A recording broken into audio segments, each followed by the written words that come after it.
Hello, Durud and Shalom. Hi, everyone. Oh my God, everything is changing again. Wow. Okay, so guys, right now inside Iran, we have chaos, we have division, we have a coup, we have civil war. It's absolutely crazy.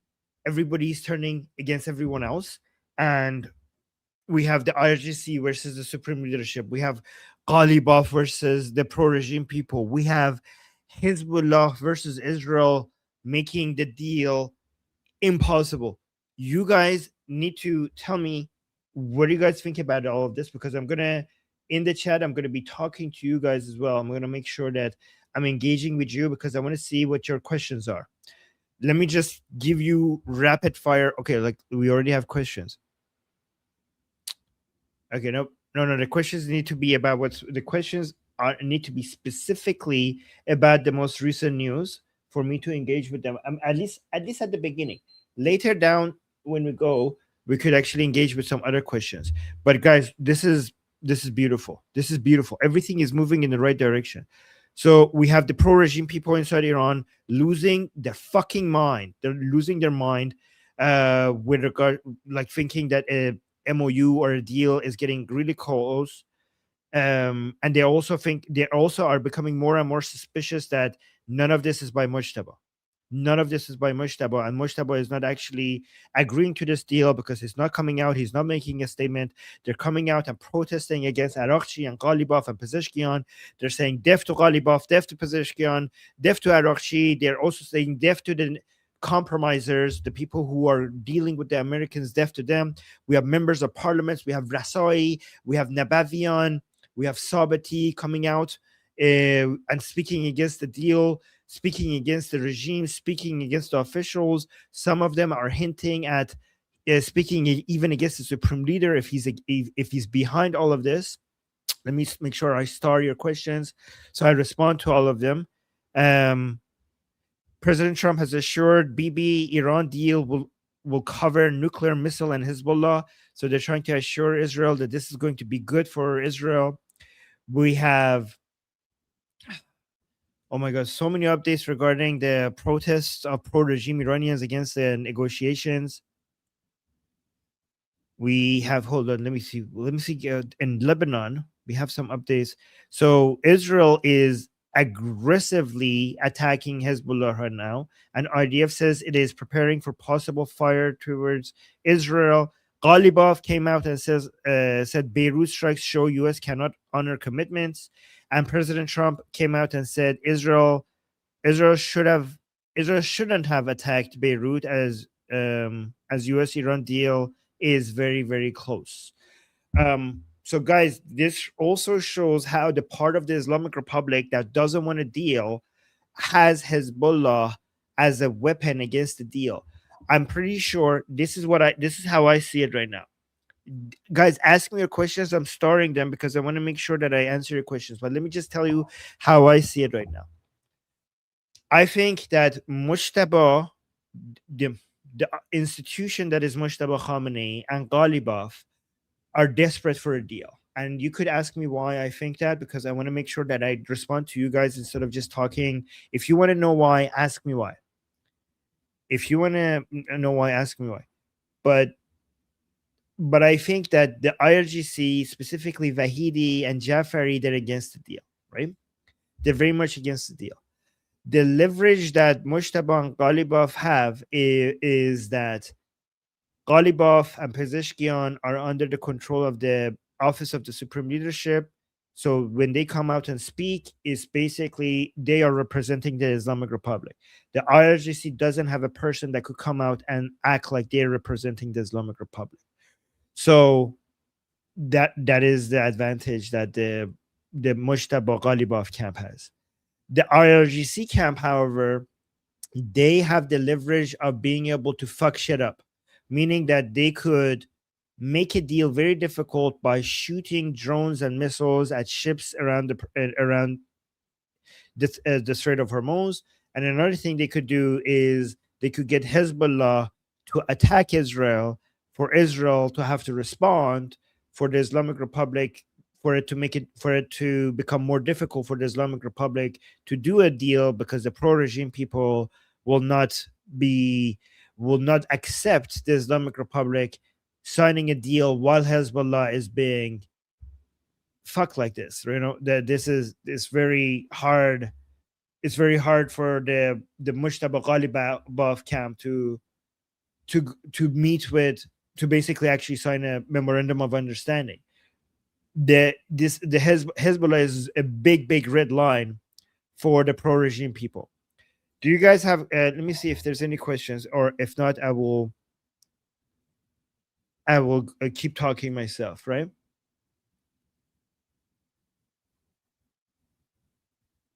Somebody's saying, how can it be that the Iranian people protest pro-Islamic Republic?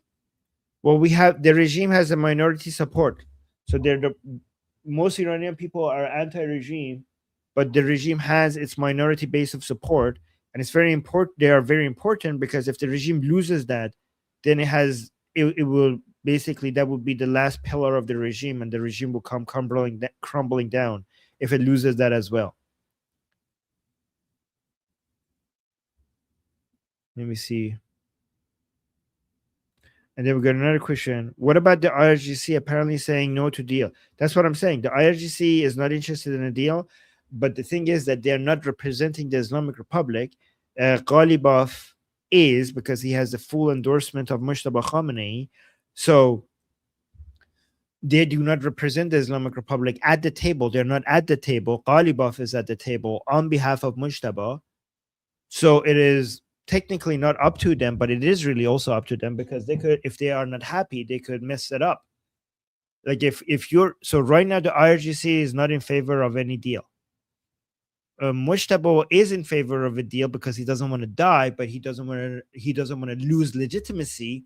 He doesn't want to lose legitimacy because if he comes and says outright that he is for a deal, then the pro-regime Iranians will be completely against him. I actually have a sign to show you, to demonstrate this, but I will. But so that's why Mushtaba is using Ghalibaf as to make a deal with President Trump, because he doesn't want to have his name on it, because if he has his name on it, then he would lose all support from the regime supporters. Let me actually start more questions. Okay, good. Questions are coming in, so we have a lot to work with. Good. All right, so I have more questions. Is this okay? You're not talking to me. That was to someone else. Okay, Sarah is asking a question. Sarah is saying, will regime supporters suddenly forgive Araghchi and Ghalibaf if the deal isn't signed, or is the damage fracture done? It's done, because if the deal doesn't happen, it means that to the regime supporters, that means that the IRGC saved them from the infiltrators, from the traitors who were trying to do treason. Their plan, their conspiracy to take down the regime failed. It doesn't, because they're not going to say that we were wrong about Ghalibaf or Araghchi. In fact, this is why when President Trump posted a screenshot of Araghchi's tweet, I said to you guys, that's the kiss of death. For the pro-regime people, that is absolute proof beyond reasonable doubt that they were always wrong about, they were always correct about Araghchi and Ghalibaf. So if the deal doesn't work out, it means that the brave warriors of IRGC managed to save the regime once again from these Zionist spies within the regime. That would be the understanding. And we got another question here saying, any difference between the deal and the JCPOA?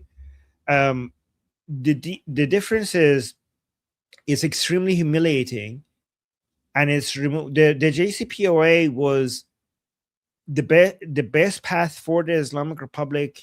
But first of all, we don't have a deal right now. So how could we compare something to the JCPOA when there's no deal yet? Like we're talking about possibly, maybe signing a memorandum of understanding that is going to start a 60-day process that gets to a deal.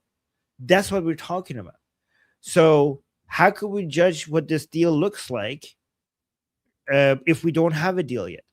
But if so, what I could say this is this. People are saying, what is JCPOA? JCPOA is the deal Obama did with the Islamic Republic. Was it 2005? I think it was 2000. Yeah. Yeah. Was that, what year was that? Yeah, I think it was right. That's the deal. And that's the deal that President Trump is saying it was the worst deal in human history and it should be avoided at all costs. That's what the JCPOA is, right?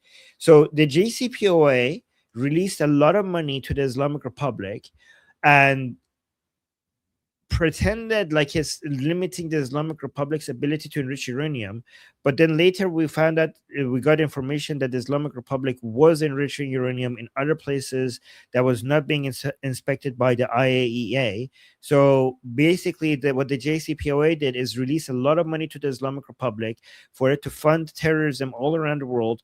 It also is responsible for funding October 7th, among many other things. So basically, Obama is responsible for funding October 7th, and it didn't stop the Islamic Republic from enriching uranium. We have confirmation that they were enriching uranium all of that time. And not only that, it had a sunset clause, meaning that after a period of time, it would legally recognize the Islamic Republic's ability to enrich uranium. So it was a disaster, right? This deal, if President Trump doesn't change his red lines, what it does is that it releases a small amount of money that the United States and Israel have already taken from the Islamic Republic through Operation Epic Fury and Roaring Lion and the naval blockade and Operation Economic Fury by Scott Bessent. The amount of money that the Islamic Republic has lost is so much higher than what they will be released to them, and in exchange what the United States would get is the most important card that the Islamic Republic has to play, which is the enriched uranium. So it's disarming the enriched uranium for a fraction of the cost of the military operations that would have been needed to go and take out the enriched uranium by force.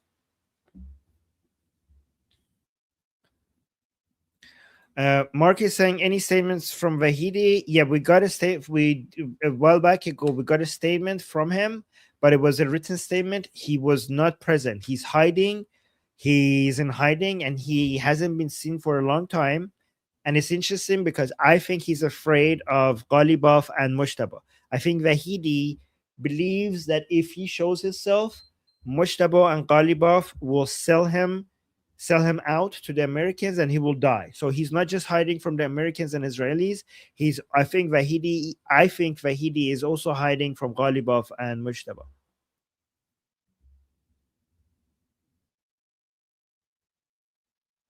Oh wait, we got a super chat. Let's do the super chats first. Yeah, guys, we'll thank you for the super chats. Fleshy Interloper saying, will the pro-regime crowd turn violent? Well, right now it has already turned violent a little bit, but it will. I think it has a potential over the long term to keep getting more and more violent. You guys, if the pro-regime crowds, if it dies out, it will come back up again. Like, this is not going to stop. We have already seen this escalating and escalating over the years. Don't think weeks, maybe think months or maybe even years. But this division between pro-regime people and the regime is only going to get bigger and bigger. And if we keep going in this direction, and if we don't have the toppling of the regime beforehand, it is very possible for it to get violent. It is possible that at some point the regime might even have to start shooting in the crowds of its own followers. One thing I could tell you is that if you saw the videos of the pro-regime protests against the regime, they're wearing white. Have you guys seen that? What does that mean? What does it mean? Do you guys know what it means? Do I have that video? I don't have that video. Damn it. Okay, let me see if I have it on X.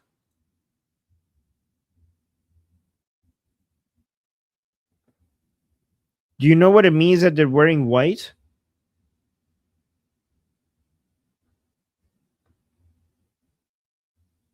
Okay, I have to look for it later.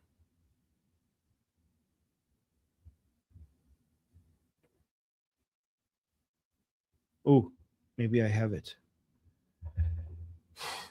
Anybody had the answer to what that means? What does it mean? Okay, maybe this one. Is it this one? Yeah, I think so. Okay, okay. It is this one here. Screen share.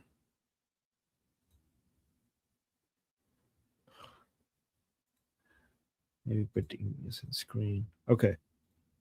So look at this. These are some of the. So these people are chanting "Death to Araghchi," "Death to Araghchi."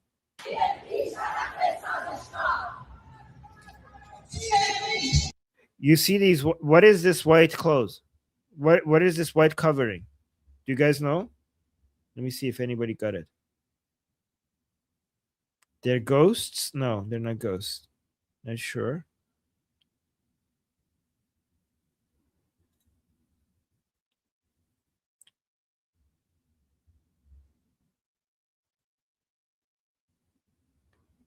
Let me see.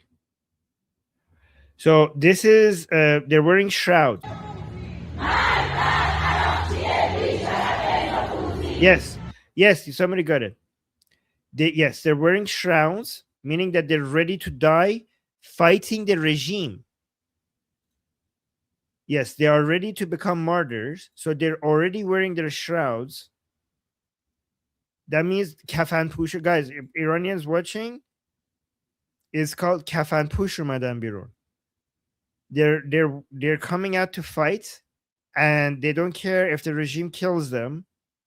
They are so carefree of the regime killing them that they already wore the clothes required to be put into the grave. Yeah, good job, the people who got it. Enoch got it. Good, yeah, good job, Enoch. Yes, exactly. Good job. Let me also maybe show you this. Come, this one. So one sign, I think you guys already probably saw this. One sign that they were holding in the streets were آقای سوال امام سید مجتبی برای درخت چنار روز طبیعت هم پیام دادن چطور یک جمله هم درباره تایید مذاکره نگفتن. So this sign said like, hey, what we have one question. Our supreme leader even came out to give a message about the Chinar tree for Nature Day. How is it that he's not coming out and saying anything in support of the negotiations? Like they're saying, our Mushtaba Khamenei gave out a statement for the fucking tree on Nature Day. We had a statement from the supreme leader talking about the Chinar tree. He's out talking about trees, and he's not coming out and saying anything regarding the negotiations. That's what that means. Oh, we got super chats. Let's go to the super chats. Thank you guys for the super chat. Appreciate the support. Let me actually remove the stuff from the last one. Amir is saying if only the first stage of the 5-term deal signed only the uranium, do you think the USA can be satisfied with that? According to news, uranium is their main goal. Yeah, so guys, the uranium should be the main goal. A lot of people are like, oh, but what about the proxies? What about the Iranian people? What about the range of the missiles? Guys, if you get the enriched uranium out, everything else is a piece of cake. Honestly, anything else is a piece of cake. The Islamic Republic has only 3 cards to play right now: the enriched uranium, the Hezbollah, the Strait of Hormuz. Okay, and the Strait of Hormuz and Hezbollah are kind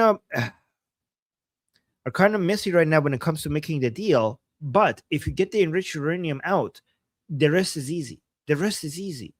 The most difficult is the enriched uranium, and the enriched uranium cannot be taken out by force. You need to get this. You need to. Everything else can be done with force, right? Everything else could be done with force. Like, think about this. Right now, the Islamic Republic is desperately trying to open the Strait of Hormuz in exchange of opening the blockade, right? So that means that the blockade. So they're like, oh, they have the card to play, which is the Strait of Hormuz. Okay, we'll blockade you. We have shown to the world that the U.S. blockade on the Iranian ports damages the Islamic Republic way, way, way, way, way, way, way more than the Islamic Republic blockade on the Strait of Hormuz. And in fact, U.S. economy is doing better than ever. It might have had it has some effect on some other countries, but not the U.S. Okay, so you can use military force to pressure the Islamic Republic for them not to close the Strait of Hormuz. Because if it's easy for the Islamic Republic to close the Strait of Hormuz, it's actually easier for the United States to put a naval blockade on the Iranian ports. It's actually very cheap and very easy. There's that. When it comes to Hezbollah, the United States might want Israel not to attack Hezbollah right now, just so that they could get the enriched uranium out. But once you get the enriched uranium out, then you could let Israel do whatever it wants, because Israel doesn't have a deal with the Islamic Republic, right? So from the last remaining three cards that the Islamic Republic has to play, Hezbollah can be dealt with militarily. The Strait of Hormuz blockade can be dealt with militarily. The enriched uranium can't. The enriched uranium is very, very difficult to go get it by force. Just do a deal.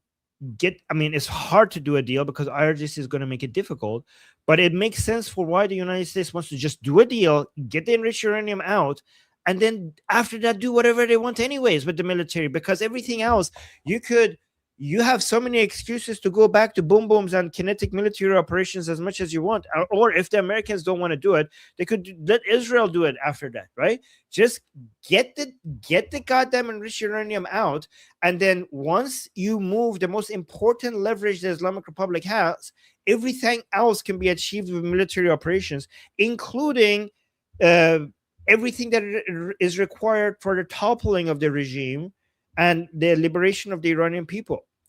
This is a trap. This is a trap by the Americans, and it's working. And I know the Islam. You think like, oh, well, Armin, if it's a trap, the Islamic Republic can see what you're saying. So why they're falling for it? Because they're so desperate for cash that they don't have any choice. For three reasons, which I'm not going to go into in a lot of detail unless you ask me.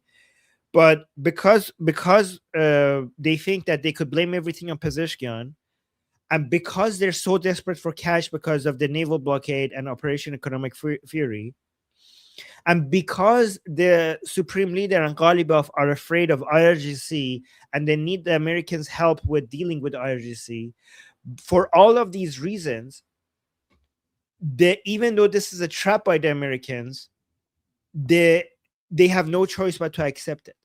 Even though they could see what I'm saying, they have no choice but to accept it. Good question, Amir. Glad you asked that so I could answer this for other people as well. And I know you know the answer and you're just asking me to. Thank you for asking me the questions that are required to be answered.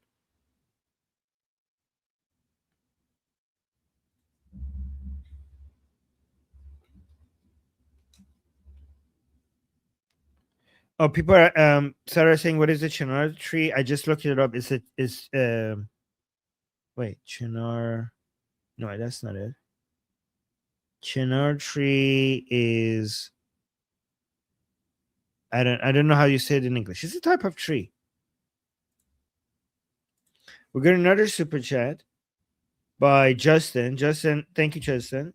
Justin saying, do you think there's anything Araghchi and Ghalibaf can do to get back in good grace with IRGC? If so, it might tell us their next move.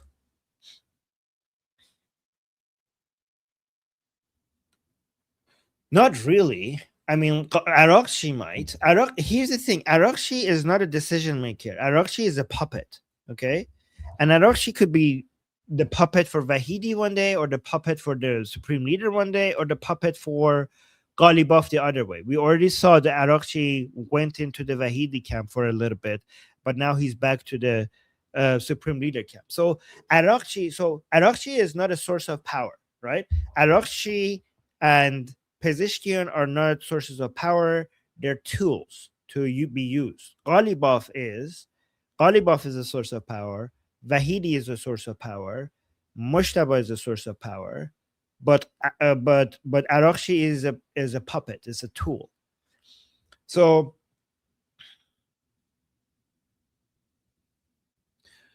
for Ghalibaf, the division between Ghalibaf and IRG, especially the part of IRGC that is now in power, is so deep rooted. It goes back years. So, for example, right now Vahidi and Jafari are working with each other, and Jafari and Ghalibaf are like long-term enemies.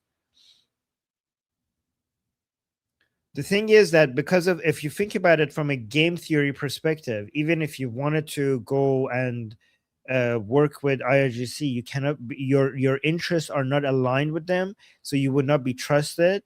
So if they could get rid of you and eliminate you, it would make sense for them to do that and not take a chance. So I don't know what to do. If I was Ghalibaf, I wouldn't try to go back. I would try to eliminate the power of the people right now in charge in IRGC. I wouldn't try to. Okay, yeah. Okay, actually, there is a way.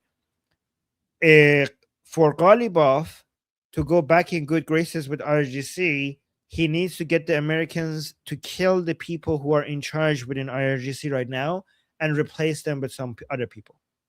That's the way. That's the only way. But even if that happens, the people who are in charge, here's the problem. Here's how the interests are so at odds with each other. For Ghalibaf, he's thinking about not dying. He's thinking that if we go to war again, I'm gonna die. The Israelis, if the Americans give a green light, so think about, look how everyone's interests, right? Israel is regretting not killing Ghalibaf because Israel thinks that if they had killed Ghalibaf, all of these negotiations would not even be possible right now, right?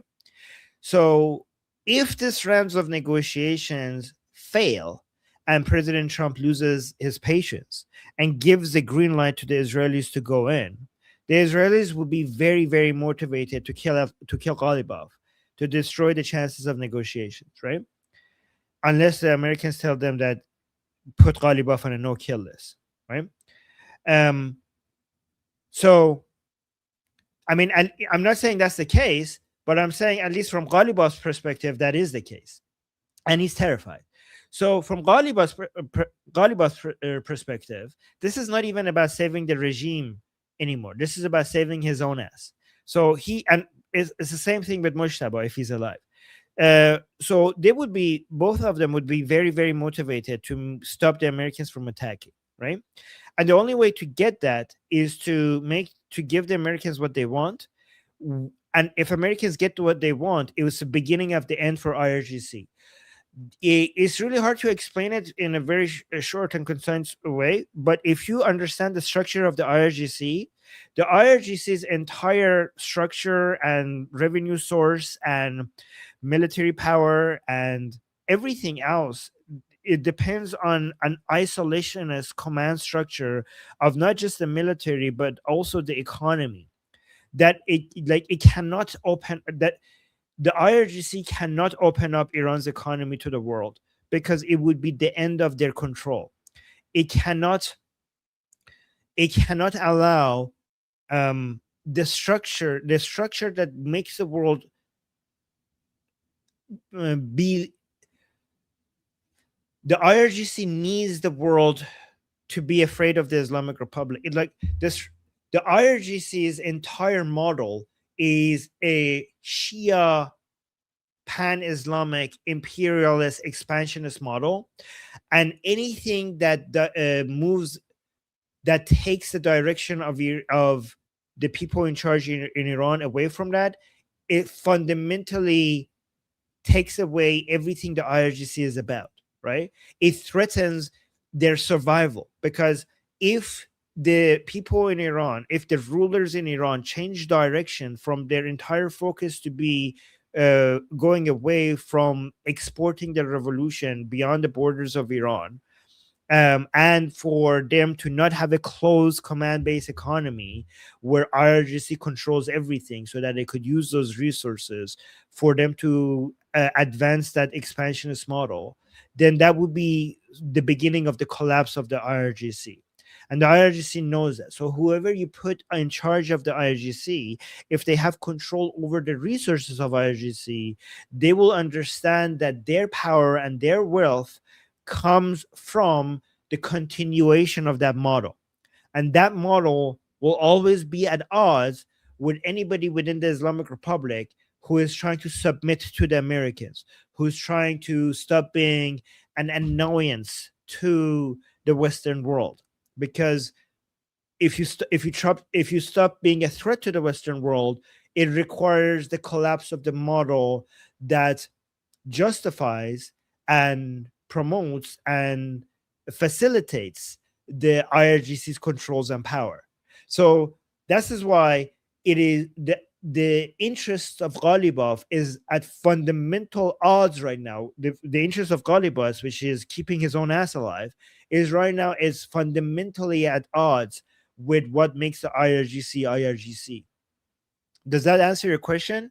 If you understood that, you understand something about the Islamic Republic so deeply and fundamentally that most people won't get. And guys, let me keep repeating this.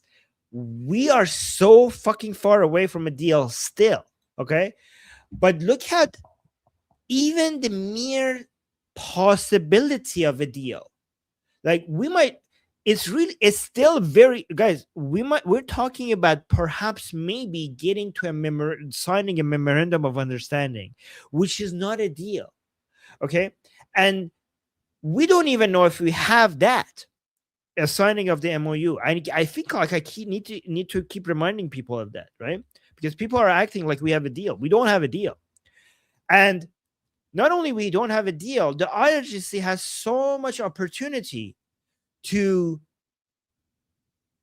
try to not let this deal happen, right? So even if we somehow get a memorandum of understanding signed, then, and again, remember that this deal, if as of right now, the way it looks like a surrender deal, right?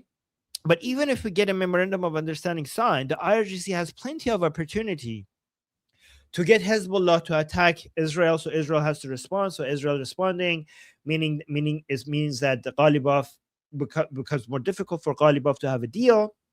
So there's that. Also, the IRGC itself could keep shooting missiles and drones at commercial ships to make the deal even less likely, right? But even though that we're not close to a deal yet, or maybe never, think about how much division this has caused for the Islamic Republic. Just the mere understanding that we might be getting to a deal has caused so much chaos within the Islamic Republic and division and infighting. Imagine if you actually one day get a deal. Imagine if actually one the surrender deal, if you actually have a signature between the Islamic Republic and United States, not on the MOU, but on the deal. Imagine these people will lose their fucking mind.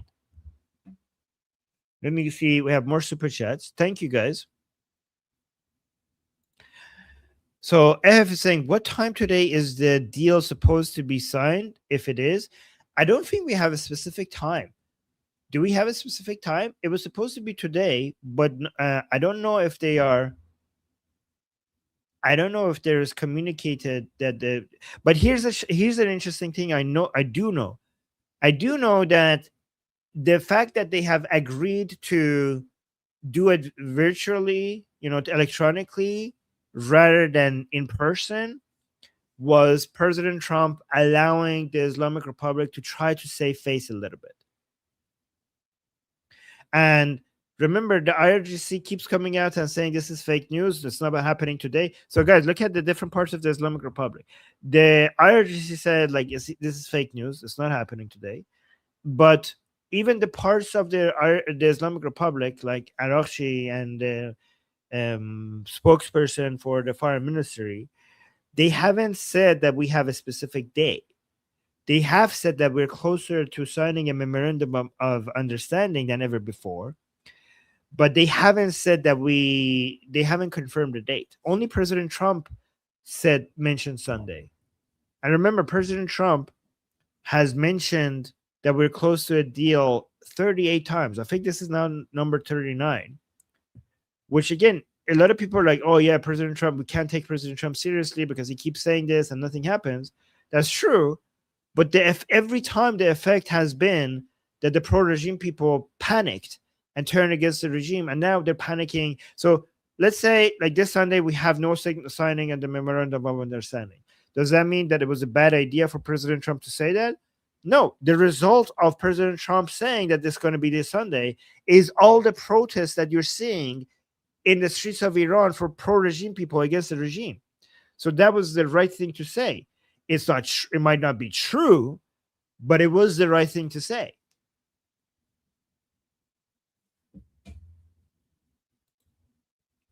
You see how you see the difference? People are like, oh, this is not true. It doesn't. The statement doesn't have to be true for it to be the right thing to say, as long as it has the desired effect. Honestly, guys, if let me read the super chat and then I will tell you this because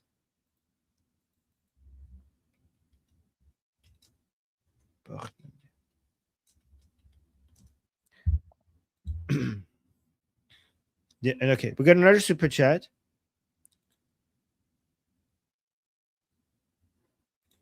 Fleshy Interloper, thank you so much for the super chat, saying the Lebanon ceasefire talk is silly. IRGC and Hezbollah will never sign a deal with Israel. Yeah, so so they're not at the table though. Yeah, so neither IRGC or Hezbollah are at the table. So people think like, how could IRGC not be at the table? Isn't IRGC the Islamic Republic, and isn't the Islamic Republic supposed to be at the table? I mean, that's the problem, because if IRGC is not interested in this memorandum of understanding, and IRGC is the most powerful segment of the Islamic Republic, and the people who are wanting to sign this deal are Ghalibaf and Mujtaba, who are not the most powerful parts of the Islamic Republic. So even if we get a deal, we're getting a deal with the part of the Islamic Republic which is not the most powerful part of the Islamic Republic. And IRGC and Hezbollah are together, and IRGC could use Hezbollah as a way to stop the deal from happening. IRGC could come and say to Hezbollah, look, Ghalibaf is trying to get a deal done that is throwing you under the bus. You have to help us make sure that it doesn't happen. So keep attacking Israel so Israel responds. So it makes it more difficult for Ghalibaf to actually accept the deal.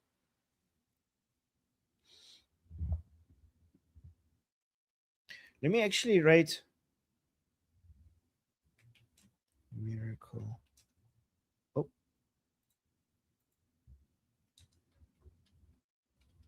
3 ways. Okay, 3 ways to get it out. Best for all to do a deal. Iran, US ×2. And also for humiliation and go back. Okay, so these are the points that I need to keep repeating because I need people to get that. Okay, so I think I'm trying to make a list of the main points that I need to mention everywhere so people understand what's happening. Thank you, Fleshy Interloper, for the super chat. And then we have Amir buying gifts for people in the chat. Thank you so much, Amir. Always bringing us gift. Always. Official Santa Claus of the channel. Thank you, Amir. Always here, always supporting us. We got another super chat. The Eden fam, thank you for the super chat, saying, if Israel or the US takes out Vahidi, is there anyone in the IRGC with enough power to stop the signing of the MOU? That's a very good point. This is the reason why Vahidi is bringing Jafari back. So the problem with Vahidi is that he doesn't have the respect that Jafari has within the IRGC, right?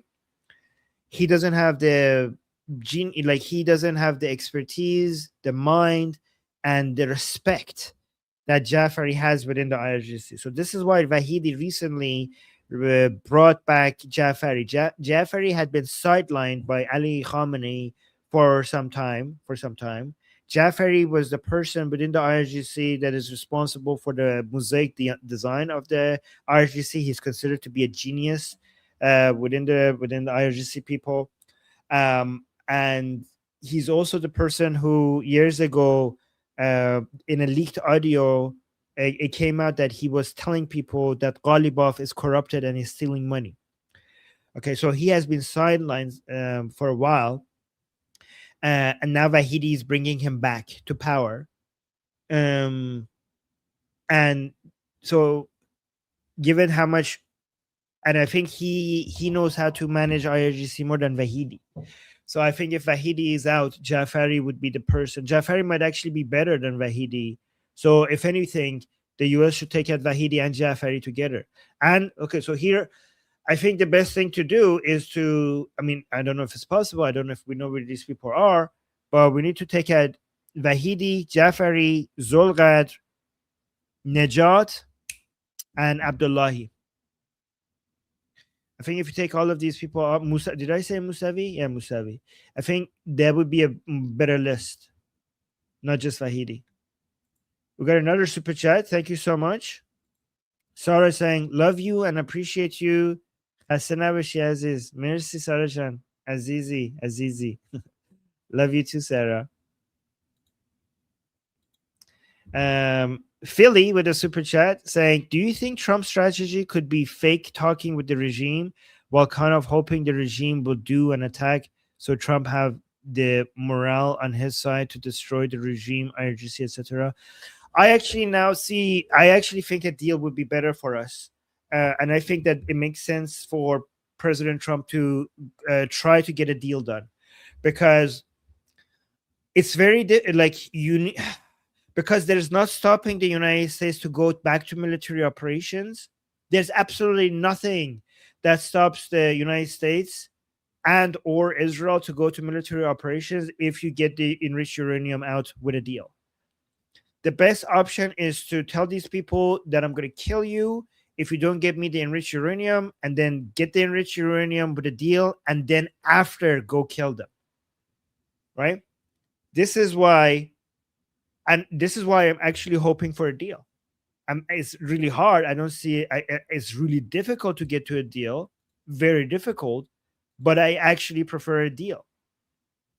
Get the enriched uranium, remove their most important card, remove their most important leverage, remove their most important deterrence capability, and then after we take from them with negotiations what you can't take away from them with war, and then once you have that, then go to war anyways and then kill them. You know, and I know, and everyone else knows that the Islamic Republic is going to give you plenty of excuses to go back to war with these people anyways,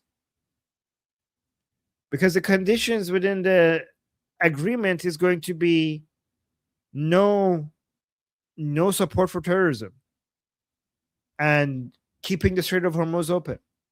Like, do you really think that Ghalibaf and Mushtaba are going to be able to control all of IRGC for not sending a single fucking dollar to Hezbollah, or a single or not shoot a single drone at a commercial ship at the Strait of Hormuz? This is why it's really hard to get this deal, because the Islamic Republic can see that if they give up the enriched uranium, they have done something that cannot be undone. But the United States has promised not to attack them, and they could undo that promise as with any excuse, and the Islamic Republic is going to give them plenty of excuses. It makes sense for us to want to get a deal. It makes sense. It makes sense to try to get the enriched uranium with a deal.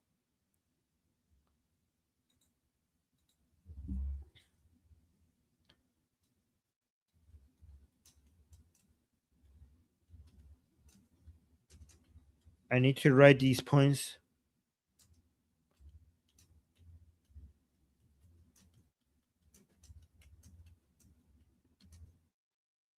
Let me see what else, what other questions we have here. Thank you guys for the super chats.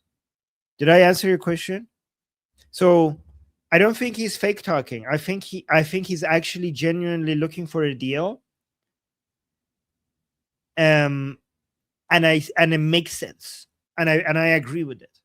I agree with trying to get a deal. You have to why put American soldiers at so much risk trying to go get the enriched uranium out if you could somehow manage to get the enriched uranium out by suffocating the Islamic Republic to a point where they're so desperate for cash that they just give it to you just in exchange of some cash. Oh, you're saying 100% yes. Okay, good. By the way, I also understand why the Israeli position. I genuinely think the Israeli position is right now a bit at odds with the Americans, like it genuinely, not fake. But I see that the Israelis see why the Americans need to do what they do, and the Americans need to see why Israelis what they have to do, why they have to do what they have to do, right? So from the Israeli perspective, obviously they see what I'm seeing as well. Okay, they're going to say that okay, President Trump is correctly noticing that he might be able to pressure the Islamic Republic to the point where they have no choice but to give up their enriched uranium without a war, and that would be the most ideal without the Americans taking it by force. And obviously, that is the most ideal situation for the United States. That would be the most ideal. So Israelis could see why this is in the best interest of the Americans, right? And I think in the same way, the Americans should see and do see why Israel has an election to deal with.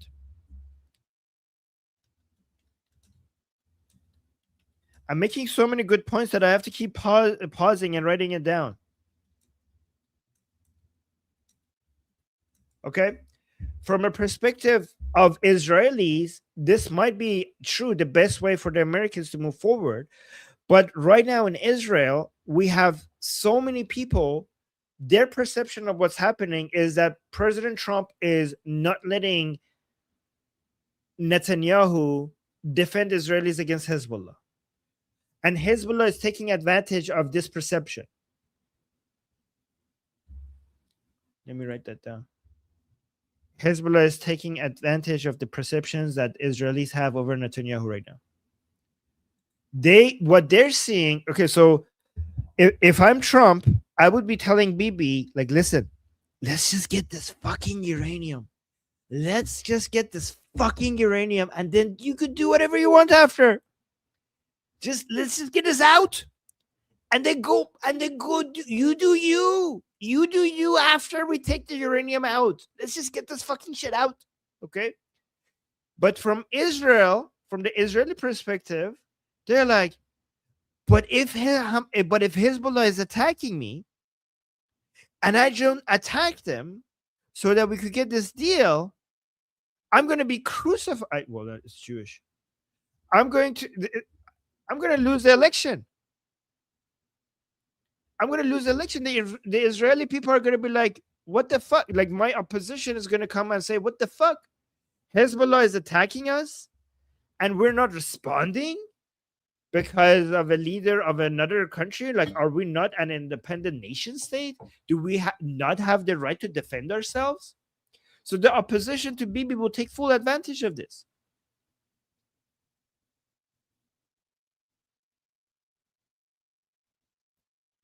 The opposition to Bibi will take full advantage of this. And so would Hezbollah. Hezbollah would be like, oh, this is the weakness. This is how we could stop the deal from happening. So, but and if I was Trump, I'm like, I know, but if we could get the enriched uranium out, then you're free. You're like, just go after, just like get this out, and then you're happy. You then do that after. And but Bibi like, oh yeah, I see the vision here. I know, yeah, that would be great. But how could I do that if I'm not in office? Like, I'm not gonna be prime minister anymore. But by the way, guys, I don't know if you noticed, but for the first time in Israel's history, the enemy of the Israel responded, and Israel didn't respond. Like, it has never been in Israel's history. Israel always had the last response, and the other side had to submit and not respond anymore. But this time, I think I forgot the order of things. Okay, so Hezbollah attacked, Israel responded, then then so they kept them back and forth, and at some point the Islamic Republic got involved, and Israel, yeah, the last round, if you remember the last round, the Islamic Republic attacked Israel, and Israel did not respond. This is the first time. And it shows how much United States is pressuring Israel to just hold on a little bit until they get the enriched uranium. Okay, and I think the perspective of both Trump and Bibi makes sense based on what they're trying to get done. Okay, we got another super chat. Thank you, guys. Let me add this. Say it. Thank you so much for the super chat. Saying Tusi reported that the IRGC asked Hezbollah to attack Israel earlier. Then Israel hit Hezbollah. Yes, the IRGC is now threatening to hit Israel. So I didn't think there will be any signing today. Yeah, so this is completely true. Right now, the IRGC and Hezbollah are very, very motivated because they're against the deal.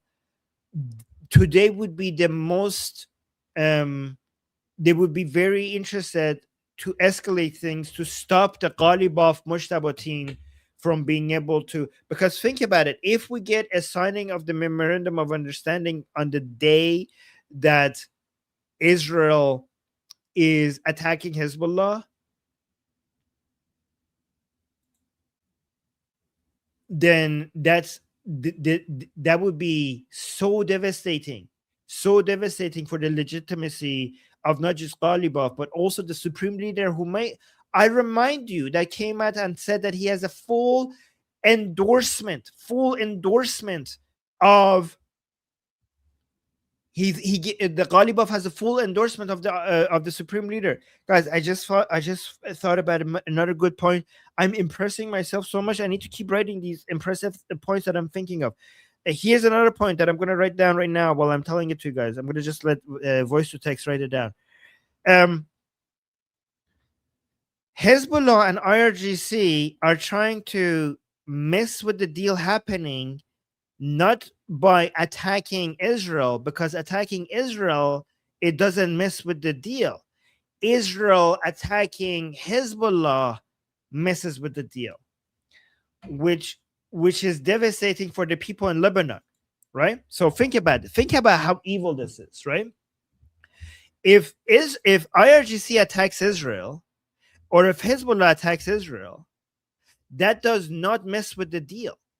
That doesn't mess with the agreement on the MOU, right? Because why would it? It's only when Israel responds in Lebanon that puts pressure on Ghalibaf not to sign an agreement.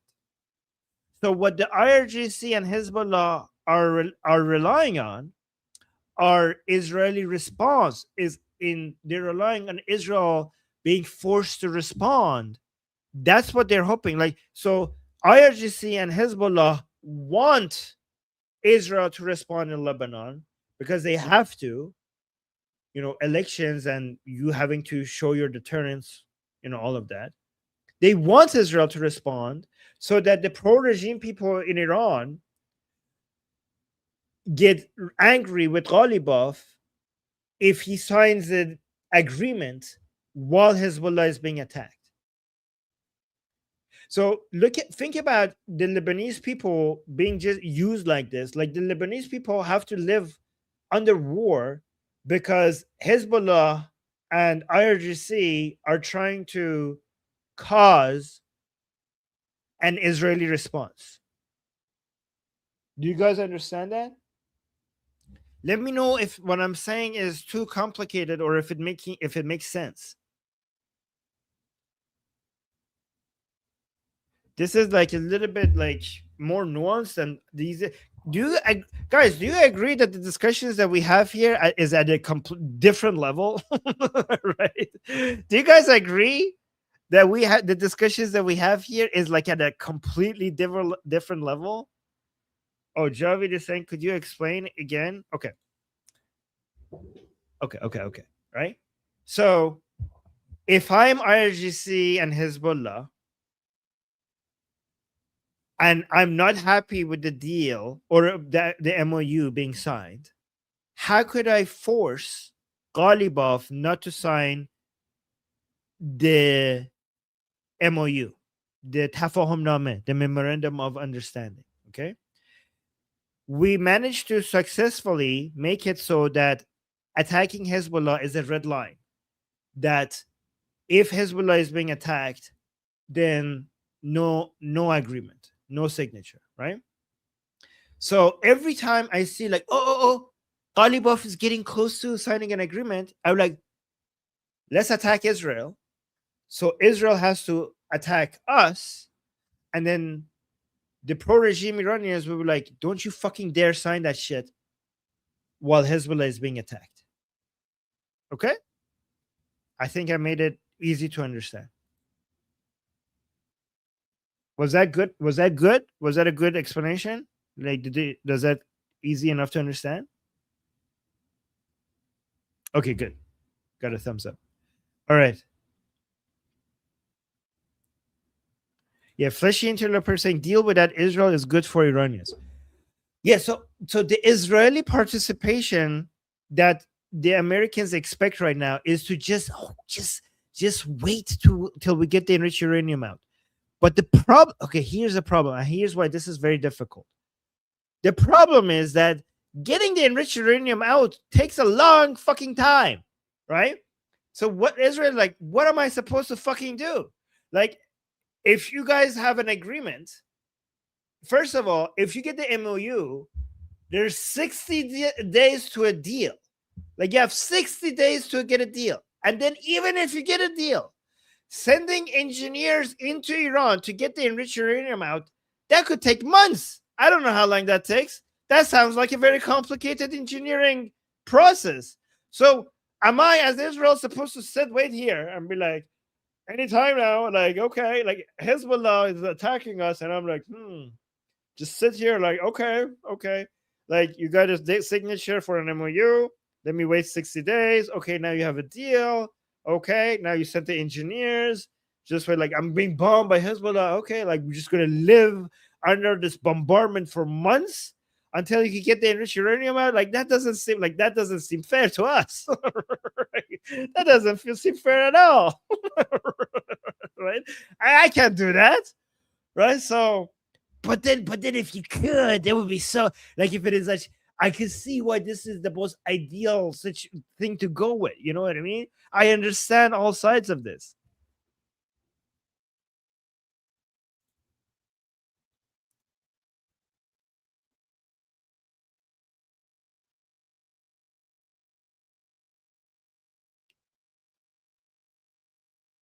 All right, let me go to the next super chat. Yeah, so yeah, I mean, I think if this could be done, Israel is not part of the deal. If we could get the enriched uranium out, then Israel is like, okay, I'm all in now. There's nothing stopping me now, and Israel could go and just like help us get more cutlets and finish the regime. Thank you, AP Moto Arts, for the super sticker. Appreciate that. Thank you, guys. Very generous, very supportive. Another super chat by Philly. Thank you, Philly, saying, does IRGC dare to do what they did in January on their supporters who are protesting? That is their greatest nightmare. If it comes, here's the thing. That is the thing that they're trying to avoid. Everything the Islamic Republic has done for the past 20 years is to avoid getting to there. And this is their biggest nightmare, that they have been trying to stop for the past 20 years, especially in the past 10 years. And they have seen the writing of the wall for many years to come, and they thought eventually it will come down to this. And if you look at what the Islamic Republic strategies are, it has always been to avoid that day from coming, because the Islamic Republic would do everything to survive, including shooting its own supporters who are now turning against it. What they did to our people in early January, if it comes down to it, eventually they will do that if they need to. And that is why, and you know who knows this? The pro-regime people know this. That's why they're wearing shrouds when they're coming out, and the reason, the message that they're giving, the pro-regime people, when they're coming out into the streets wearing shrouds, the signal that they're giving to the Islamic Republic is that you should be more scared of us than the Lion and Sun Revolution. You should be more scared of us because we're not afraid of dying. They say that they're wearing shrouds, trying to scare the regime, saying that we're already ready to die. Their message to the regime is that those degenerate, anti-Islamic, secular fuckers that came out in early January, they might be higher in number than us, but they are life lovers. Jundus. The word is Jundus. Jun means life. Dus means friend. Okay, so they're life lovers, but we are not. So even though we're lower in number, you should fear us more. That's the whole point of wearing the shroud, to scare the regime. So if you come and shoot us, we're willing to die to keep this country Islamic, to keep this land Islamic. Yeah, and Javid is saying, yes, we are. Exactly. We are life lovers. They use it as an insult. Think about this. We are on team life and they're on team death. They are so on team death that they think being life lover is an insult. Right? So the regime supporters themselves think that it might come to that, and that's why they're wearing the shrouds. But the reason the regime is afraid of that day is because the regime cannot imagine how could it survive if it needs to shoot at the anti-regime people and one day at the pro-regime people as well. Like, how is it going to be able to survive that? Because that is not sustainable.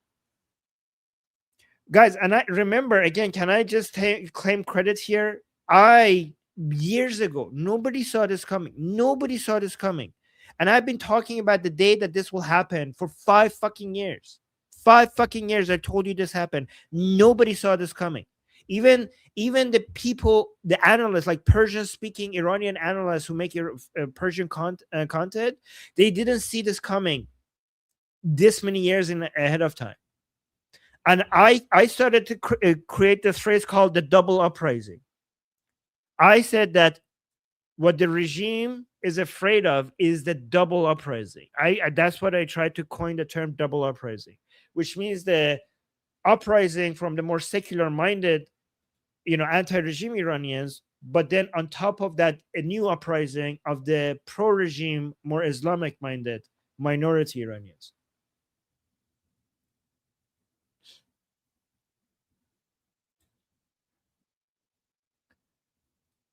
We got another super chat. Guys, you're asking really good questions. AP Moto Arts with a super chat. Thank you so much. Saying, so the supreme leadership takes the revolution into the caves in Afghanistan and lets the West topple the IRGC. Okay, so you're talking about if everything collapsed, where they're gonna go? I don't think Afghanistan is a good destination because it's not like the Taliban. Taliban is in line with these people, right? I'm sure some of them will go to Afghanistan. Okay. So, but not the supreme. Okay, so the destination the destination that these people had in mind was Venezuela, many of them, and maybe Cuba, and maybe other Latin American countries. But after the fall of Maduro, that doesn't seem like much of that good of a destination. So I think where if the regime falls, where these people go, it depends on how high level they are, right? So if you are really high up, you might be looking at Russia or still some Latin American countries if you have the connections and the money. Okay. If you're lower level within the Islamic Republic, you're probably looking at Pakistan, Afghanistan, and Iraq. And if you're lower level than that, then you don't have any fucking place to go and you're stuck with the Iranian people and you have to deal with the ref and you're praying to Allah that they don't tear you into pieces.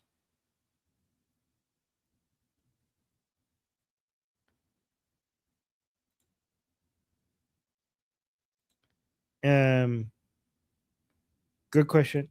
And then we got another super chat by Fleshy Interloper saying, boots and streets align now. So, good question. Really good question. So the streets are the street. Okay, so boots, by boots you mean the IRGC. By streets, you're talking about the people who are the most aligned with the Paidari camp, right? Really good question, Flesh Interloper. I'm impressed. So let's actually once again remind people the four main fragments of the Islamic Republic. Okay, the fifth one is sideline. The fifth one is the one we used to call the so-called reformers, who are not reformers, but that's the Zarif, Rouhani, Muhammad Khatami camp, and the only person from that camp that is now being used is Araghchi. Like he is now part of a different camp, right? But those people have been sidelined. We haven't been hearing from them much. So forget about them. The four camps that for now, they might have a comeback. But the four comebacks, the four segments that we have, fractions that we have, is obviously the IRGC, which is the boots, right? IRGC, which is the boots. Then we have the Beit Rapari, which is the Office of the Supreme Leadership, which is the institution of Mujtaba Khamenei, right? So let's say the IRGC, the Supreme Leadership. Then the third camp is the negotiation facing track, the face of the Islamic Republic to the outside world right now, which is the Ghalibaf camp. And it seems like Araghchi is back in this camp. And Araghchi and Pezeshkian belong to this camp, right? And the fourth segment is the Paidari camp, which is the ideological pressure camp. So the Jalili people, the Sabitis, the Mahsuli, the Rasais, the Nabaviyans, right? These people. So the IRGC is the most powerful among these four because they have the most money and the most weapons. Second most powerful is the Supreme Leadership Office because they have the most legitimacy, the most love, the most support from the Iranian people. Not right now with regards to their stance, but because of the position of the Supreme Leadership, right? Because of the sacredness of that office, of that position, right? The third most powerful one right now is the Ghalibaf camp because they are dealing with the Americans, and the fact that the Americans' military power is talking to them, that gives them the power right now. And this and the fourth most power, the least powerful one is the Paidari camp, is because the only thing they have right now is the fact that their views is the best reflection of the pro-regime people who could cause chaos. So the pro-regime people, their love is for the Supreme Leadership, but their views is the closest to the Paidari camp right now. At least the pro-regime people in the streets, the ones that could cause the most chaos, right? So the IRGC is not coming out there and being as aggressive against the Ghalibaf and Mushtaba as they are, right? Like they are, the IRGC is against the deal, but there's a limit to how much they could come out and aggressively attack Ghalibaf and Mushtaba. Okay. So that's why you're correct to say the IRGC is using the Paidari people to put pressure against the deal. So if you want to like simplify it, and it's more complicated than this, but if you want to simplify it, so the Ghalibaf camp and the Supreme Leadership camp are working with each other to try to make a deal happen. And the IRGC camp and the Paidari camp are working with each other to try to stop a deal. It doesn't mean that they're completely aligned in interest, but those two are for a deal and these two are against the deal. So that's a very good observation. When Fleshy says, are boots and streets aligned now? He's basically pointing out that the IRGC camp and the Paidari camp are now aligned in trying to stop a deal from happening. Good observation, Fleshy. Very impressed with you.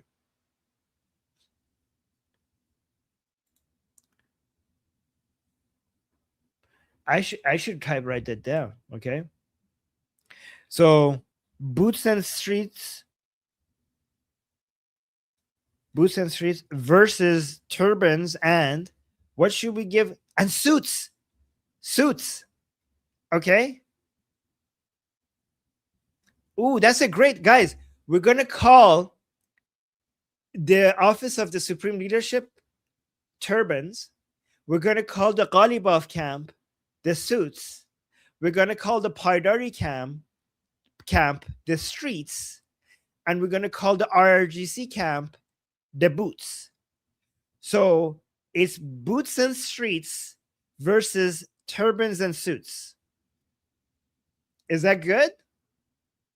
So boots and streets are working with each other against the turbans and suits. The turbans and suits are working with each other. Does that make sense? That is a powerful summary of all of it. You guys, it sounds good? Okay, sounds good. Yes, there we go. We got it. Let me see. Dejal is saying turn on their own supporters. I'd fucking love to see that. I mean, they already have, but if we need that to get we need more escalation. Sounds like Monopoly, yeah. I can see. I think that I think we together just came up with the best way of categorizing them.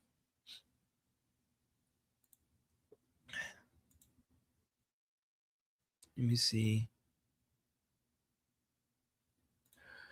Okay, so 3 cents is asking why those two are for the deal. Don't understand what's the incentive. I understand why the IRGC against it, but why those two are for the deal? I don't get it. It's actually very simple. That's a good question, and it has a very simple answer. Okay, you ready for it? You ready? You ready? All right. Are you ready? The reason why they're for a deal is because they don't want to fucking die. Right? Because they are traumatized. They want to live. Because they think if they don't get a deal, they're gonna go back to boom booms and it's their ass on the line. They don't want to die. Because they're like, oh my god. And like, they saw like people around them just dying left and right, and they're all guys. Ghalibaf, I don't know this, but I know this. Every night he wakes up, pissing his pants, pissing his bed, and his wife wakes up every night changing the bed sheets, changing everything. He had a nightmare. He just had a nightmare watching a drone coming from him and his whole house and everything exploding. And he wakes up and the whole bed is wet. Okay. And his wife is changing the bed, changing the underwear, and like, it's okay, it's okay. I'll get this. Every single night, Ghalibaf wakes up in the middle of the night, pissing his pants. Okay. That's why. That's the reason. Like, think about this. Think about this. Like, it was getting so close to him. Like, he's waking up, getting the news. Like, Supreme Leader is dead. This guy is dead. That guy is dead. Jalili is dead. Sham Khan is dead. Like, oh my fucking god. Am I next? Am I fucking next? Like, make it stop. Make this nightmare stop. Okay. So that's the reason. That's the reason he wants to deal, because he doesn't want to die. Okay. This is the guys, everything to this point was like complicated, nuanced geopolitical stuff that was like maybe hard to understand. I hope I made it easy. But this part is easy. Okay. Okay. They don't want to die. Okay. That part was easy to explain. We're having so much fun with this. And guys, let me just tell you this. Just remember that President Trump has managed to do the impossible. Okay. He has managed to do the impossible. For years, we Iranians have been saying, "Bache Shia bacht nemide," which means that a Shia boy will never accept defeat. That's what that means, right? And President Trump has made it so Bache Shia bacht dad. Bache Shia bacht dad, which means that the Shia boy finally accepted that they have been defeated. And it doesn't, I told you, you cannot get this with bombing them. You could kill them. You could kill them as many times as you want. They will not accept defeat. You could financially put pressure on them, and these fuckers will not accept it. They will starve and they will not accept defeat. And for us to win this, we could not just be satisfied with defeating them. We should get to a point where they accept defeat, because we can't just defeat these people militarily. We can't just defeat these people economically. We have to defeat these people ideologically, because only by defeating them ideologically you're going at their roots. If you don't go at the roots, it will keep growing back. You have to get these people to say that we lost. And President Trump has done something that we assumed was impossible. And these people are coming out and saying we're losing. And it was the negotiations, and it was the ceasefire, and it was the psychological warfare, and it was the ups and downs, and it was all the bluffing and all the negotiations. That's what broke them. The bombs did not break these fuckers. It was necessary, but it wasn't enough. The economic pressure did not break these people. It was necessary, but it wasn't enough. It was the ceasefire and negotiations that has managed to finally get these people to come out and say, this is the fucking end of us. They're killing us. They're killing us with negotiations. They're taking away from us what they couldn't with negotiations, what they couldn't take away from us with war. And that is accurate. That is accurate. And here's the beautiful part. The beautiful part is that you could still go back to boom booms after. You could do the negotiations and get maximum humiliation out of these people.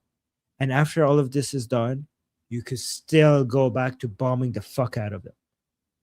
It doesn't close. It doesn't stop that option. It's beautiful. I don't know if it was 5D chess or not, but the results are the same. The result, I don't care. People are like, oh yeah, this was planned. This was 5D chess. Some people are like, no, it was not planned. We got lucky. Who gives a fuck? We got the results. President Trump managed to do what seemed impossible. We got another super chat. Thank you so much for another super chat. Let me see, make sure I didn't miss anything. The Eden fam is saying Trump should accelerate the internal implosion by tweeting that he is proud to work with Ghalibaf as the leader of Iran on the deal. No, wait. Oh my god, that would be too. That is devastating. Oh my god, you guys are getting it. Okay, I agree with that. He should do that after the enriched uranium is out. Okay, because if he does it now, that would be so devastating to Ghalibaf. That would basically derail the. Like, guys, again, I don't know if this is they're going to be a deal or not, but I know that even talking about the memorandum of understanding is getting us the desired results. So imagine what an actual deal would get us, like the level of humiliation and infighting we're going to get with an actual deal, right? But I think that given that there's a slight chance that we might be able to get a deal with these people and get the enriched uranium out, I think if he says that now, that's a kiss of death for Ghalibaf, then there will be no deal, right? I think that is a genius plan, and he should keep that in his pocket for after we get the enriched uranium out. And he should just come out and say, I fucking love Ghalibaf. He said this to me, he said that to me. He was such a great leader. We worked with each other. He was so reasonable, best leader. President Trump should come out and say, Ghalibaf is the best leader Iran has ever had. Okay. Oh my God. I promise you, Eden fam, I promise you that is like setting off an atomic bomb in the heart of the Islamic Republic. Genius. Love it. No missiles could achieve the amount of devastation that would cause. Well, yeah, you guys get it. See, you guys get what's happening. Love it. Oh my god, I love you guys. I have so much fun coming out and this. Guys, do you like this format more, where I just come and then I just talk to you guys, and sort of like, or do you like me to go back and raging against the people with shit takes, or is this better? I'm enjoying this a lot. I like this. We just talk with each other both. Okay, this is the best format. Okay, yeah. I mean, you're saying we appreciate Q&A from time to time. I mean, I'm loving it so much. I don't know if I should do it time to time. I think maybe I should do it as many times, because it's a good way for us to. Because only by listening to you guys, I will get what the main questions are. Okay, say it. I will do rant sometimes for sure. Okay, okay. Especially given that my assistant made a new cover for the rant section. Here, let me see if you guys. I don't know. What do you guys think? Let me bring it up. Yeah, so this is. So we already have the cover already for the rant section. I don't know if this is good.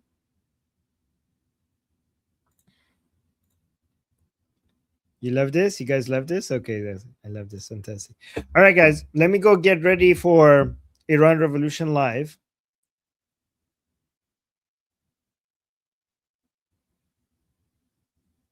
Yeah, the problem with the raging is that you're preaching to the choir. Well, I mean, I'm trying to with the raging bits. I'm trying to teach our audience the best responses to the worst takes. That was my intention. All right, guys. Guys, don't forget that Iran Revolution Live is going to be starting in half an hour. And if you don't mind, some of you please watch it here on this channel, because that will give us a lot of watch time, and we need the watch time. I appreciate you guys, and I love you guys. And this is, hanging out with you guys and talking about my favorite topic is, I honestly can't imagine spending my time in a better way. I feel very lucky to have you guys here and supporting me.